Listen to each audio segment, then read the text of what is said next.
Chi tù ho tù tê tù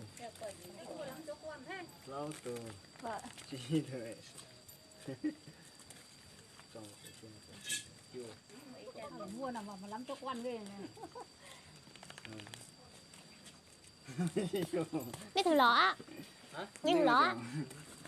nó có thứ thứ mà nó thứ thứ rồi ui nhiều này Con đẹp kìa. Nhìn dường như con red đẹp đấy. cái gì đâu rõ là sao Cho bữa đầu cái phải không? Cùng một thao bụi. Nhặt đi cái điện thoại hỏng quá không? cái này nó chết tí ớt là xuống rồi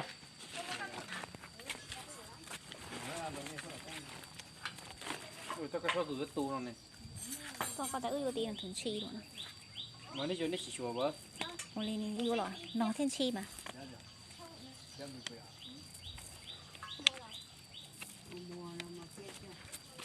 các bạn nhìn nào cẩn thận các con này một tỷ hả các con này dùng gì nhiều để như kiểu kín đấy nhỉ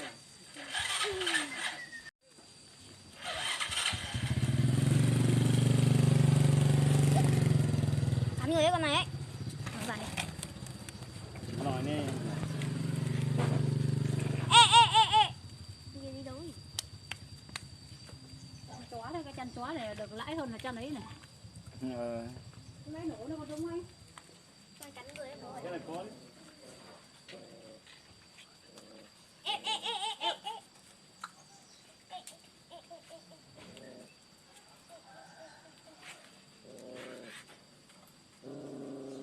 Đã đưa vào rồi à?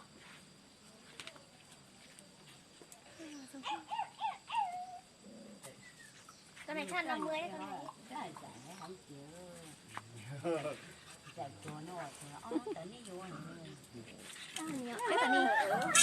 Cái tao đi nhỏ đấy lo thế nào được có giá thì tao nhá đi thế nào cái gì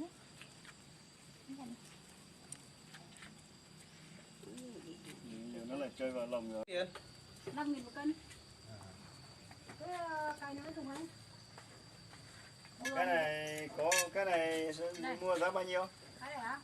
6.000 một cân. ôi rẻ thế Đây này, cày gãy hết rồi đây.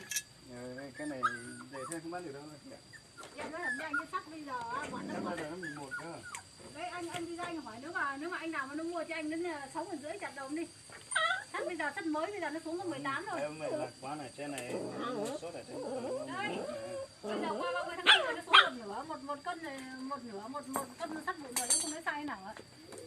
Thế đâu ra mà bảo 11 em bây giờ còn 3 tấn là chỗ ở ngay cái quán là nhà ấy này.